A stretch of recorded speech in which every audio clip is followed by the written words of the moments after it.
Today we're talking about something pretty human that we all experience, and that is fear in relationships, specifically how the fear of abandonment or rejection can shape the relationships that we choose, often without even realizing it.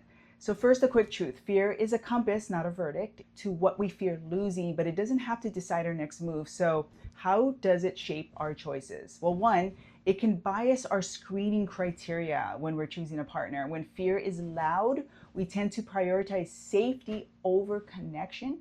So we rush to something familiar and cling to relationships that feel stable but aren't truly fulfilling. And we might avoid dating altogether sometimes, waiting for the perfect sign that it's safe to risk pain, which people become hyper critical about a potential partner. Number two, it can distort our perception of signals. Rejection becomes a confirmatory proof. See, I knew they would leave me, that kind of thing. Abandonment anxiety can magnify small flaws into deal breakers or make us misread a partner's need for space as rejection of us personally. And perhaps they just need space. Number three, it drives attachment patterns. Anxious people may latch onto consistency and reassurance, while avoidant individuals pull away at the first hint of vulnerability. So in both cases, the fear hijacks genuine intimacy. And it affects communication. Fear can silence us or push us to overplease sometimes.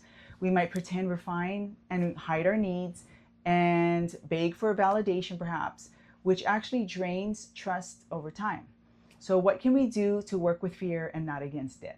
So what you can do is name it, say it. Say, I'm acting out of fear of abandonment right now. You have to know this about yourself for this to be effective. Okay, you have to be very insightful and self-aware.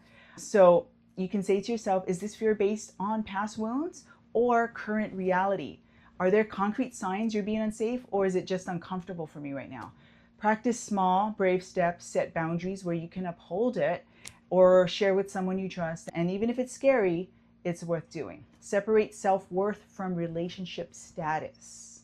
You are enough with or without a relationship, which reduces impulsive, incorrect choices. Seek support from a friend, a therapist, to untangle childhood patterns from the present day decisions that you're making. Okay, so if you're watching this and noticing fear in your own dating life, you're not alone. Fear doesn't have to drive your love story.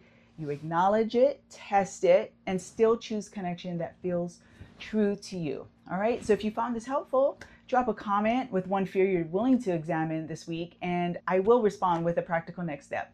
Don't forget to like, subscribe, and share this with somebody who might need this. Thanks for watching, and